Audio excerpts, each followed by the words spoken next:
I'd like to welcome everyone to Zero Carbon, Zero Bills, a presentation on Zero Carbon Home by David Green. This presentation tonight is sponsored by Upper Charles Climate Action, a node of 350 Massachusetts. We're a citizens group comprised of residents in the Upper Charles River area, and we're dedicated to state and local action to promote climate legislation, to reduce carbon emissions and increase use of clean energy, and to educate the public on how to make a difference, which is what David will be doing tonight. Upper Charles Climate Action meets monthly, and we invite you to join us. You can see on screen that you can either join a meeting or get on our email list by going to our Facebook page at Upper Charles Climate Action 350 MA.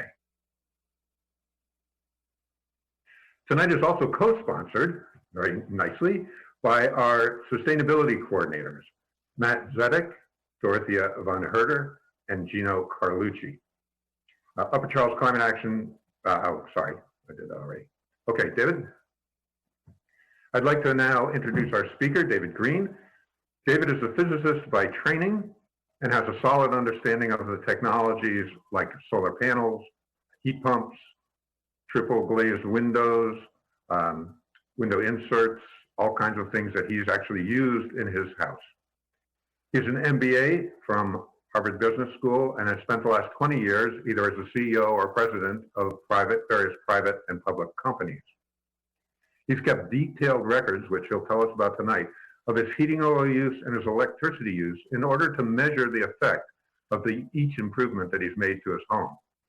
His results are based on his experience and data, not on generalized claims made by manufacturers or installers.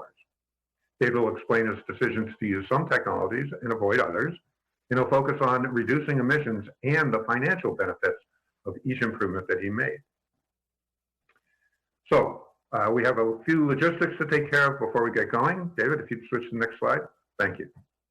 Before we begin, I want to cover a few things that will make this both informative and interactive, because David will be happy to take questions and comments during the presentation. We will keep everyone muted during the presentation to avoid background noise like dogs or my kids or whatever. So if you want to ask a question or comment on something that David is covering, please use the chat function. I will be monitoring incoming questions to give to David, and I'll try to do that without breaking the flow of the presentation. So during the main presentation, please actually enter your question or comment so I can read it directly to David so we don't have to try and unmute people selectively. To enter chat, move to the bottom of the screen and you'll see a menu bar like on the screen now. Click on the chat icon, that will open a window where you can chat to everyone, or you can chat specifically to me, Fred Cunningham, if you want to make sure that I find your message among the many. We'll also have a 15-minute general Q&A at the end, and we'll go over how we're going to do that when we get there. But David will stay on after that 15 minutes for anybody who wants to continue having a conversation with him or ask more questions. So enough instructions. David, let's get on with the real reason we're here. David, if you take over, and let's get started. Okay, thank you, Fred. And hello, everyone. Good evening. And thank you to the Upper Charles Climate Action Group for hosting this presentation this evening and doing a fantastic job spreading the word on this essential topic, especially Fred Cunningham, our MC, and our host tonight, Joan Levinson, who's also our IT guru, who probably has never been described that way in the past, but she put together both the Zoom stuff, very complicated, and all the Eventbrite stuff as well. So thank you to them. Now, as Fred said, I'm going to be speaking mostly about our own experience in cutting our carbon footprint to zero on our house and making a 15% return on our investment by doing so. That is right, you heard me correctly. You now get paid to cut your carbon footprint. 10 years ago, it would cost you a lot of money to cut your carbon footprint. Now you make money. This is disruptive, to use the language of business. I think it's an inflection point. We're entering a new era, and this is the point of no return. So welcome to the future, everyone. It's a zero carbon future. So this is what happened on our house. Our carbon footprint was about 30 to 35 tons of carbon dioxide every year. That's an enormous amount of carbon dioxide. At the end of 2016, we installed solar panels on our roof and heat pumps. to replace our air conditioning units and to replace most of the function of our heating furnace as well. That cut our carbon footprint about 20 tons, about 2/3 for the year of 2017. And then at the end of 2017, we installed insulation. I installed insulation in the ceiling of our basement. And we paid someone, a contractor, it wasn't me, to install triple-glazed windows to replace our ancient and falling apart double-glazed windows from the 1970s. That cut our carbon footprint another 50%, another 5 tons, making it 5 tons.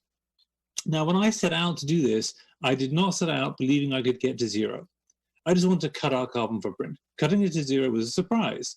When we got to 5 tons in 2018, I thought, well, hey, maybe if we push this a little further, we can actually get to zero, and wouldn't that be cool? And so we did. In the summer of 2018, we installed an extra solar panel array on the roof of our garage. So we now have 2, one on the roof of our house, one on the roof of our garage, and that cut our carbon footprint for 2019 to zero, and in fact, very slightly negative.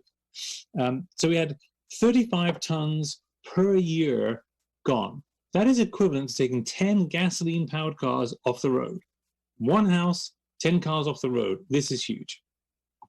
Now, that was a surprise getting to zero. What was even more of a surprise was I'm saving $11,000 a year on heating and electricity bills.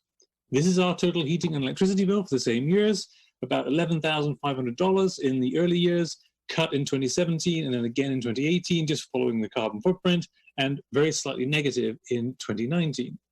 This is big. We've cut 35 tons of carbon dioxide every year. That's 35 tons each year, every year, and it's forever. And we've cut $11,000. So I have $11,000 more in my back pocket each year, every year, and forever. This is big. So a bit about me. Fred mentioned I have a degree in physics from Oxford University. I'm a Brit, if you can't already tell by my accent. I came here to go to business school 30 years ago now, and met this girl, fell in love, and she's now my wife and mother of my 3 children. And during my career, I founded 2 biotech companies. I took both public. And I say this only to point out I have the physics understanding, so I can understand things like heat pump operation in low temperatures and the low E coatings on triple-glazed windows. But also I have the finance experience, so I can understand these things from a financial point of view, from an investment and a return point of view, because I've been doing that in my business career for 20 years. I was in a very nasty road accident in the summer of 2014. It nearly killed me. And while I was at home recovering from that accident, I did the research on getting to a zero carbon footprint. And we were successful in doing so, despite the fact there was no guidebook. This was something I was surprised at. I thought there'd be a just guidebook out there somewhere on the web. Someone would have written and said, hey, this is what you do. Do A, B, C, D, and you've got it done. There was none. And in fact, what I found was a lot of the advice was either highly conflicted because it was given by a vendor of some technology, or there were things that seemed to make energy sense, but didn't make any financial sense. And that MBA in me said, hey, I've got to figure this out. I've got to analyze this and find out which things actually make a good investment, because I'm not spending our family's money on things that were a waste of money. So I did, and now our house and our pool both have zero carbon footprints. I'm saving $11,000 a year on the house and $3,000 a year on the pool. I wrote one book about each one, which is the recipe book, is the guidebook I was looking for to get you to zero and save money on both those things. I do not work for or get paid by any supplier of equipment. I'm completely independent. I have no financial conflict of interest other than selling the books, which is $25 for the paperback, $15 for the ebook, and everyone will be getting that for free at the end of this talk. After I published the books, which are intended to be self-sufficient and freestanding, some of the homeowners called me and started saying, hey, David, this is great, but I don't have the time to do this myself, or I really don't like talking to contractors about this stuff. I've had a bad experience in the past. Can you just help me? So I did. And all this advice I'm giving is based off my experience, but neither me nor the company is giving investment, tax, legal, or financial advice, and neither are we providing any guarantee of results. Now, I'm not going to tell you this evening that you need to eat vegetarian, or turn down your thermostat, wear a cardigan like Jimmy Carter did, bike to work, or have fewer children, or vote for Al Gore. In fact, I don't really care who you vote for. I don't care whether you think that climate change is a Chinese hoax or it's an existential threat to humanity. I'm just going to talk about what you can do to save money by cutting your carbon footprint. I think we can all agree on saving money. Excuse me. In fact, I'm not going to tell you to do anything. I'm just going to show you what we have done. And it may be coincidence or perhaps destiny. Our family name really is Green. I got it from my father. I'm not making that up, just like I'm not making up anything else in this presentation. My work has been quite widely publicized these days. So how did we gather this data? Our house is a two-story wood construction, typical New England construction, 5,400 square feet, so a bit bigger than average. Built in 1974, has 4-inch 2x4 walls with fiberglass in the cavities. And before we went zero, it had no energy efficiency features whatsoever. Really a pretty energy inefficient house. And we live in Dover, Massachusetts with 5,800 heating degree days, which is a measure of how cold it gets here. That's about average for New England and pretty much everywhere through to the Midwest. Each day for the last 2 years, I've measured the heating oil and the electricity used by our home. Yes, I'm that kind of super geek. I actually enjoy doing this kind of stuff. And I use that data, or I should say the physicist in me, use that data to build an energy model of how the energy flows into our house and flows out of our house. And that model has an 80% R squared, which is a statistical measure of how good a model is. It varies from 0% to 100%. And so 80% is very, very good as an R squared for the model. That's for the daily prediction of my energy use. For the full year, it predicts the energy bills with about 10% accuracy. So I used that energy model, now the MBA in me took over, and built a financial model alongside it. So now I could calculate the investment and return on various things I was doing, such as improving the insulation or changing the windows. And I measured the energy change from each one of the Fab Four that we installed. The Fab Four is the heat pumps, insulation, triple-glazed windows, and solar panels. And we've used a very similar method for both our rental property, which we have in Dover as well, and for consulting clients. So with this approach, I could tell which changes made energy sense and which ones made financial sense. And I found that many things that are quite popular in the green building community, things like geothermal and solar hot water panels, they made energy sense, but they made no financial sense. And I actually found there's only 4 things that made both energy sense and financial sense. And that was heat pumps, insulation, triple glazed windows, and solar panels. I'll address each one of those in turn.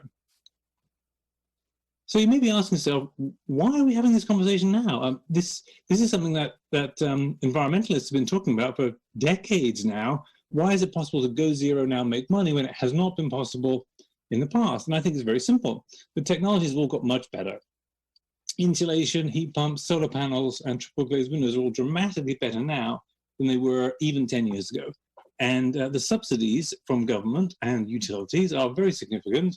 And so you can, if by following these examples, cut your carbon emissions to zero, save thousands of dollars a year on heating and electric bills, and make a good return on your investment. We have done it.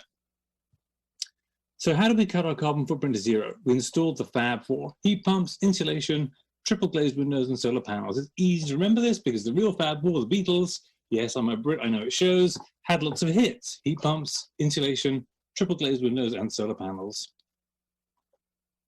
So how did we go zero and make money? Well, we installed the Fab Four and we got all the tax breaks and subsidies. So let's do this in turn. Heat pumps. So heat pumps were the single biggest effect on cutting our carbon footprint. About half of the footprint was cut with the heat pumps, about 20 tons per year, saving us about $3,000 a year. It costs us about $26,000 to put the heat pumps in. They pay for themselves in about 9 years. That's a return on investment of 9%, and that's 9% after tax. So if you were to compare that to a pre-tax or taxable investment like in the stock or bond market, it would have to be something like 12, 15, or even 18% pre-tax return to be equal to a 9% after-tax return like I'm getting on heat pumps. And that is with no investment management fees, no volatility, and index for inflation. So in my opinion, a much better deal than investments in the stock market. Now, the heat pumps I'm talking about here are air-source heat pumps, not geothermal or ground source heat pumps. We had a quote for geothermal on our house. It was $98,000, or 4 times the cost of doing air source heat pumps. Geothermal is one of those things that makes energy sense, but does not make financial sense. So these are our heat pumps. And if you're thinking to yourself right now, oh, they look just like our AC units, you're right, they do. And in fact, they perform exactly the same way that AC units do, in that they cool your house in the summertime. But in the wintertime, the circuit is reversed, and instead of pumping heat out of your house, they pump heat into your house. And when they do that, they heat with 4 times the efficiency of a furnace or a boiler. 4 times is a huge change in the efficiency of heating your house. They cool with the same efficiency as an AC unit. So how does a heat pump work? Well, most people think they're unfamiliar with a heat pump, but it's not true. Everyone is very familiar with a heat pump because a heat pump is in your refrigerator.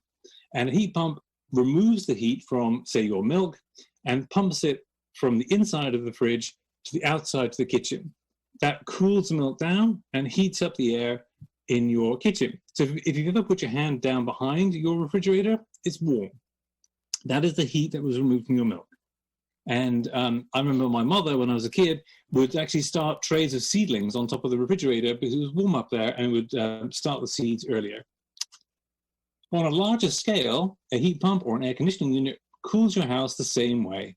It pumps the heat from inside the house to the outside of your house. So if you were to put your hand over the air conditioning unit in the summertime, it's hot. So it may be 80 degrees outside in the summer, but it's 110 degrees over the air conditioning unit.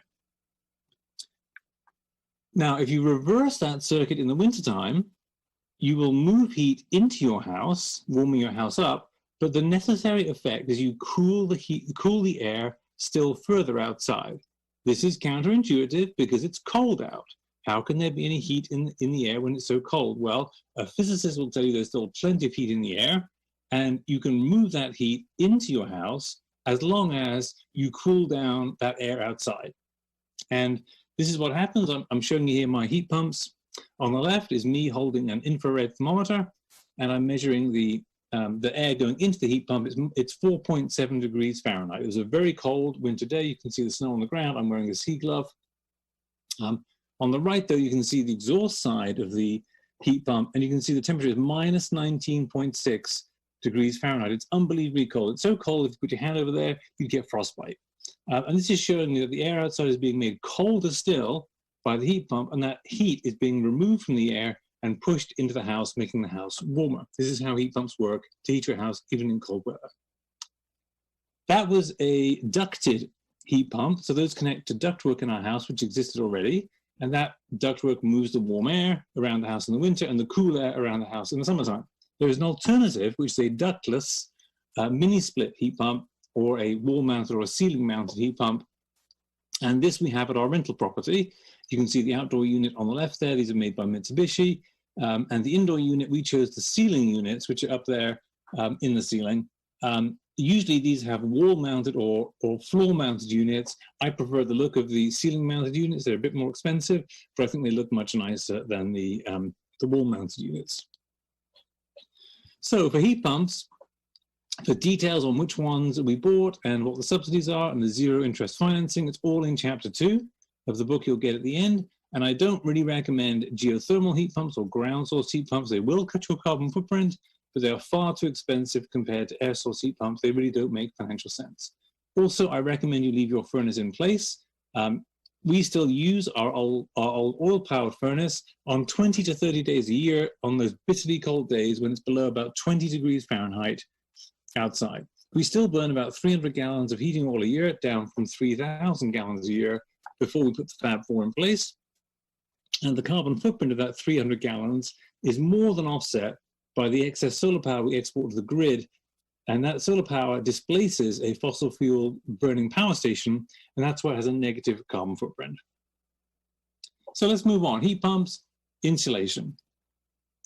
The results for our installation, they cut our carbon footprint about 7 tons a year, about 16%, saving us about $3,000. It cost me only $1,000 to buy the fiberglass. I installed this myself.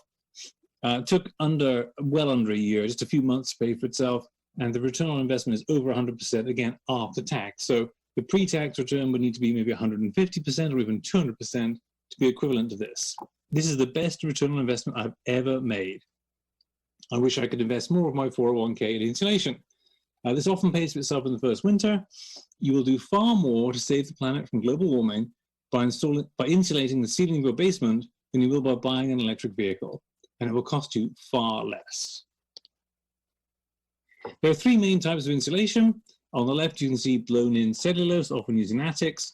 Fiberglass is used pretty much everywhere. and spray foam on the right is sprayed into the rafters between the rafters on the ceiling of the sloped sides of an attic. Insulation is measured in R values, and more R is better. So R5 per inch is better than R3 per inch. In our house, we have a flat roof, and so you can see there on the left-hand side, we put 10 inches of fiberglass between the rafters on the flat roof, and on top of that, we put 2 layers of 2-inch thick ISO boards. ISO boards are basically spray foam in a board. It's R5 per inch, and it's very easy to handle, very easy to screw in place. I did not do this myself, but I hired a contractor to do it. But it's very easy to install the ISO board. That made our roof about R50, which is a very well insulated roof. In the basement, I installed myself 12 inches of fiberglass insulation, just pushing it up between the rafters there. You can see on the left-hand picture, that gave us about R38 in the basement. Basements leak almost as much heat as roofs. This is commonly misunderstood. Basements really do leak a lot of heat out of the house. And most people do not insulate their basements, and that's one of the main reasons why carbon footprints are so high and energy bills are so high, is because a lot of heat is escaping through the basement. In Massachusetts, MassSave, a government program, will pay 75% of the cost of insulation up to $2,000. So for $500 out of your back pocket, you can get $2,000 worth of insulation that will save you probably $1,000, maybe $2,000 a year on heating bills. So this picture is of peaches growing in my garden, on my trees in summer. You can see the peaches are so ripe, they're heavy and weighing the branches almost to the ground. So this is the lowest hanging, ripest fruit in the zero carbon garden. So please pick it by the bushel load. This is the best way to save yourself money and cut your carbon footprint. MassSave will pay for both attic insulation and basement insulation. So for details on which types of insulation I recommend for different places in your house and how much of it to use, please see Chapter 1, it's all in there. And I do not recommend taking off your siding, thickening the walls with insulation and replacing the siding. This is quite common actually in the zero energy retrofit community or the deep energy retrofit community. But it will definitely cut your carbon footprint, but it's far too expensive compared to insulating your roof and your basement. So much like geothermal, this meets the energy test, but fails the financial test. We spent only $1,000 to insulate the ceiling of our basement, and it's saving us $3,000 a year. Okay, let's go on to the third component of the Fab Four, triple-glazed windows. So for us, this cut our carbon footprint about 5% or about 2 tons per year, saved us about $1,000 a year, and it cost us about $5,000. Now, this is the additional cost of us installing triple-glazed windows above the cost of doing double-glazed windows. And the reason for this is because we had ancient double-glazed windows from the 1970s that were broken and not working at all, and you'll see them in a minute. So we had to replace them anyway. So the decision for us was, do we replace them with double-glazed or with triple-glazed? So I looked at that additional decision, and the additional cost of triple-glazed is very small compared to double-glazed. It will cost you exactly the same to install a triple-glazed window as a double-glazed window. And so the additional cost was only about $4,500, pays for itself in about 5 years, a return on investment of 19% after tax. If your windows are rotting or broken or need replacing, it makes far more sense to replace them with triple glazed than with double glazed. However, if they're in good shape, what you should do is something different and add window inserts, which I'll explain in a minute. So what is a triple glazed window? Well, a single glazed window is a single panel of glass, single pane of glass. This has almost no insulation value. It will block the rain and block the wind and allow you to see out, but it does not insulate. A double glazed window has 2 panes of glass with a 1/2-inch air gap between the two. It is the air that does the insulating, not the glass. A triple glazed window has 3 sheets of glass and 2 air gaps, 2 1/2-inch air gaps. And a double glazed window plus a storm window is not a triple glazed window. This is a myth perpetuated by the window building industry. You have to seal the air in there to make it insulating. Otherwise, the air just flows through as it does through a storm window. So storm windows protect your windows from rot and rain, but they do not really insulate very well at all. Now, low E is something that can be added to a window to make it much more insulating. So a single glazed window is about less than R1, double glazed about R2, triple glazed over R3, triple glazed low E between R4 and R6. So what happens here is a very thin coating is placed on the glass that reflects energy into the house, and so now both the glass and the air are acting as insulators. And in a reasonably well insulated house, the windows are losing about a third to a half of the energy on the windows to greatly cut your carbon footprint and save lots of money. A triple glazed low E window today loses only 15% of the heat and the money lost by a single glazed window. Huge improvement. And the Lawrence Berkeley $150 billion on heating bills, which isn't bad for something that's invisible. Now here's me modeling how triple glazed windows work. On the left, you see me wearing a single glazed window or a t-shirt because it's not trapping any air. With the green sweater on, I've now got one layer of air trapped against my body, keeping me warm. With two sweaters, I've got two layers of air. That's like a triple glazed window with two layers of air to keep me warm. And then if I put a shiny foil space blanket around me, it's like having a low E triple glazed window because I've got two air gaps insulating me, and I've got the infrared light from my body. The heat is being reflected back to my body to keep me nice and warm. If you have single glazed windows, and we had some, it's like going outside in winter in just a t-shirt. That would be crazy, and having single glazed windows is equally crazy. So how do triple glazed windows work? Here's a good example of it. On the outside, to the left-hand side of this picture, you've got the light coming from the sun. Ultraviolet light is the kind of light that will give you a suntan. It's the kind of light that will will fade your carpets and fade your photographs. So you really want to keep that out of the house. If you have a low E coating, a low E 180 coating on the outside, it will reflect away the ultraviolet light. The visible light, though, passes straight through the window, keeping the room nice and bright. Now, if you're on the inside of the house and you're standing in the middle of the room, your body temperature is 98 degrees, the room may be at 70 degrees, you're emitting infrared light or heat that is escaping out of your windows, taking your heat and your dollars with it, unless you have a low E I-89 coating on the inside, which will reflect back that infrared light. And that will keep you much warmer. So these coatings greatly improve the insulating power of a window, and today's low E triple glazed windows are 8 times better than their single glazed ancestors from the 1970s. This is a huge improvement.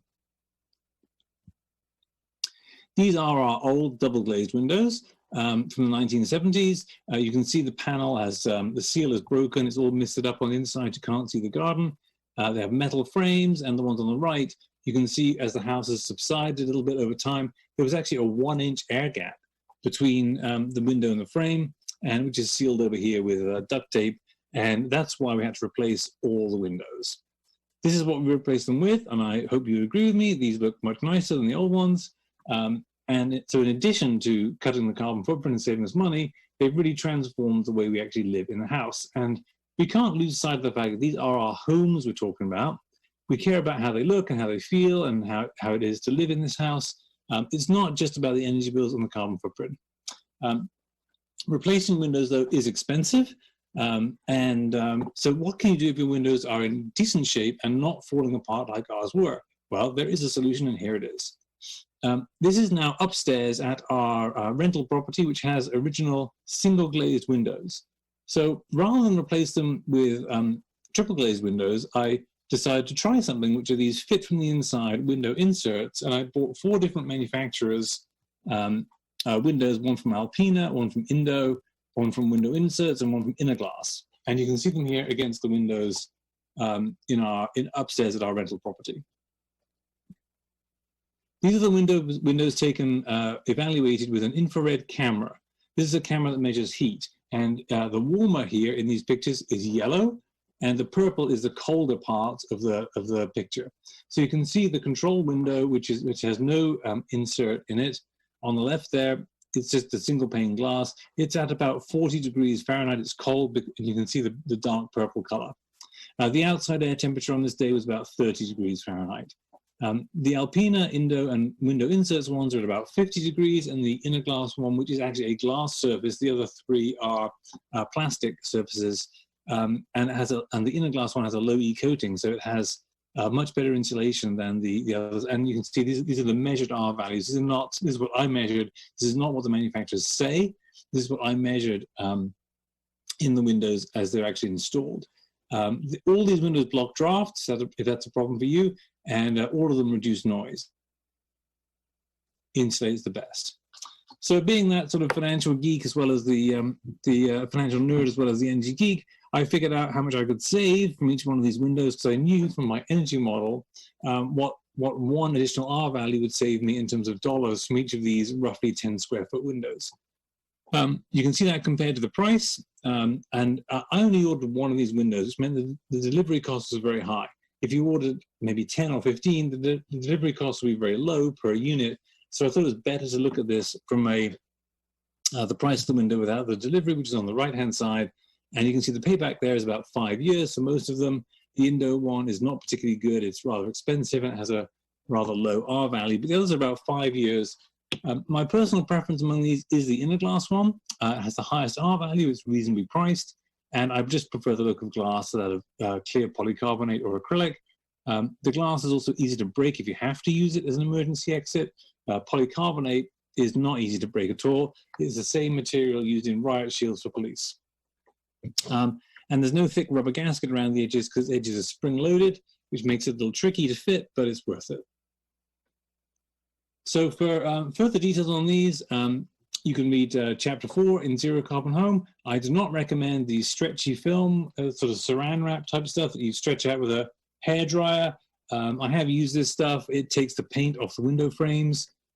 That's if you're lucky. I actually have nice, sticky, gooey strips of glue left on my window frames that are now collecting a nice collection of ants and flies and other things that crawl across the glue and get stuck.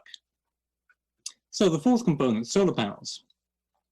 Solar panels were the second biggest contributor to cutting our carbon footprint, about 14 tons per year. They saved us a lot of money, $5,000 or more. The net investment after tax breaks and subsidies was $42,000 and pays for itself in 7 years, a 13% after-tax return on investment. Now that's from the cost savings alone. In addition, the Department of Energy estimates that our house values increased by $111,000 from installing the solar panels alone. That's more than double our investment in the solar panels themselves, and in fact, it's more than our investment in all of the Fab Four combined. Now, this house price increase means you no longer have to wait for the payback period to get your money back. People have often made the excuse that, hey, this is going to take 7 years. I'm not going to be in my house for 7 years, so why do solar panels? Well, here's your answer. The DOE estimates that you'll get your money back the next year if you were to sell your house the next year through the house price increase. You don't have to wait the 7 years to get the return on investment. So now it makes financial sense to install solar panels even if you're planning to move in a few years. This is a breakthrough, in my opinion, because cutting your carbon footprint increases your house price. So how does a solar panel work? Well, the physics is fairly complicated, but it doesn't really matter because they're fairly simple things. They just sit on your roof forever. The warranty is typically 25 years, and they'll probably last for 40 years making electricity for you. So light from the sun comes from the left in this picture, hits the solar panel, some fancy quantum mechanics happens, and electricity comes out the other side. And the electricity that comes from a solar panel is DC, or direct current electricity. That's the same type as is used in a battery or in your car. That is different to what's used in your house, which is AC, or alternating current. So DC is converted to AC with a device called an inverter. The AC power then flows to your meter. When you install solar panels, your electric utility will replace your meter with a net meter. And a net meter reads the power flowing both ways, both from the grid and from the solar panels, and calculates the net amount, and that's what you're billed for by your utility. So one question people have about solar panels is, what happens at night? What happens on cloudy days? Will I ever run out of power? And the answer is no, you won't, because that net meter leaves you connected to the grid. You are not going off grid. You're not going out into the woods. This is a everyday solution. You will always have the lights on. You'll always have power. And this shows our solar power generation over the course of a year each day. And you can see the day-to-day variation is very significant. The seasonal variation is very significant. The day-to-night variation is very significant. And it's all invisible to you. Invisible, that is, except when you see your electric bills, which will now be much lower. So this is our net meter on day one of our solar panels, and you could be forgiven for thinking that we've generated 99,999 kilowatt hours of electricity, but we have not. This is a net meter. It goes up when we use electricity from the grid, and it goes down when we export excess electricity to the grid. This started at 0.00000, but like a car's odometer, net meters do not show negative numbers, they spin backwards. So this is the first kilowatt hour that we exported to the grid. We are now a power station on the grid, which I think is kind of cool. So this 99,999 is actually -1. Financially, let's just go over this. So our array was bought in 2016. The gross cost was $76,000. The federal tax credit back then was 30%. It's now 26%. The mass tax credit is $1,000. It's still $1,000. The present value of the mass SREC income, which is the old subsidy scheme, the new subsidy scheme called SMART, I'll talk about in just a moment, was $29,000, giving us a net cost of $23,000, which means the power is produced at 7 cents per kilowatt hour, which compares to Eversource today at 24. So this is a huge reduction in your electricity bill for using solar panels. The net present value, which is roughly the profit I make on the investment, is $23,000. That's a lot of money. And the IRR, or rate of return on investment, is 12% per year. Again, that's after tax. It breaks even or pays for itself in 8 years. In addition to that, the DOE estimates our house price increased $71,000 from this array. And that solar electricity price of 7 cents is fixed for 25 years. It will not increase by the roughly 3% a year that electric prices have increased in Massachusetts. Now, this is our second array installed about 18 months later on our garage. The gross cost has come down significantly from 76 to 56. The federal tax credit was still 30%. The mass tax credit is still $1,000. The present value of the mass SREC income, $23,000. So the net cost is $14,000. And just compare that. 23, the net cost, has fallen to $14,000 on a bigger solar panel array in less than 2 years. That's how much solar panels are coming down in price. This array generates power at 5 cents per kilowatt hour compared to Eversource at 24 cents per kilowatt hour. My total profit is $29,000. My IRR is 14%, and it takes 7 years to pay for itself. Now, these are under the old subsidy scheme called SREC. The new subsidy scheme is called SMART. And I've just completed a round of bidding for one of my clients, which came in the 4 to 6 cents per kilowatt hour range. This is unbelievably cheap solar electricity. So what was good value in 2016 is even better value in 2020, and that is despite increasing tariffs and declining subsidies. That's basically because solar panels have fallen in price during that period. So these kind of low costs for solar power make even less than ideal roofs good places to make electricity today. So if you've been told in the past that your roof did not make good sense for solar panels, it was too shady, it's time to revisit that, because solar panels are now so cheap, you can make power very cheaply, even from arrays that are in semi-shaded roofs. This is how to do the proper financial evaluation of solar panels, which I've never seen done by solar panel installers. The details of all this are in the book. You don't actually need to do this. You can just use the Energy Sage website, which is run by the Department of Energy, and it does all the financial analysis for you on the same basis. So you don't need to do this, but if you do want to do it, the details are in the book. This is our first solar panels on our roof. This was taken from our son Jack's drone about 100 feet above our house. So on solar panels, for the details, please read the chapter in the book. To evaluate the lease loan or cash purchase options, same thing, please read chapter 4. And also about the subsidies and low interest financing. And I do not recommend solar hot water panels or solar thermal panels, another one of these things that makes energy sense but does not make financial sense. So these are the Fab Four: heat pumps, insulation, triple glazed windows, and solar panels. The key to going zero is to put it all together. And the real Fab Four, the Beatles sang on the album Yellow Submarine, all together now, which I will not sing for you. That singing gene skipped generation in my family, and all my kids have it, but I don't. So the key really is to put all these things together. So let's just look at the cost for heating from different heating fuels. Natural gas is the cheapest way to heat a house today, 5 cents per kilowatt hour of heat. Heating oil is a bit more expensive, propane a bit more expensive still. Heating with electricity, as everyone knows, is ridiculously expensive. And if you were to use solar panels to make that electricity, even though they're very cheap at 7 cents per kilowatt hour, it still would be more expensive than natural gas. However, if you use that cheap solar power to run a heat pump with its 4 times heating efficiency, you're now heating your house at less than 2 cents per kilowatt hour. This is the cheapest way to heat your house today by a long way. This is how we heat our house today. It's solar panels and running heat pumps. This is the cheapest way to heat your house. Now let's look at the carbon footprint from these same different fuels. Natural gas, heating oil, and propane all have about the same carbon footprint, about half a pound per kilowatt hour of heat. Utility electricity has a very high carbon footprint, and solar panels have 0. So using solar power to run a heat pump is the cheapest way to heat your house, and it has a 0 carbon footprint. This is the new era I was talking about at the beginning. This is the inflection point, the point of no return. It is because fossil fuels are too expensive to compete with solar panels and heat pumps. Now, this is a little aside, but gasoline is also too expensive to compete with solar panels and electric vehicles. I bought a Tesla earlier this year, and I can run my Tesla from my solar panels at 2 cents per mile.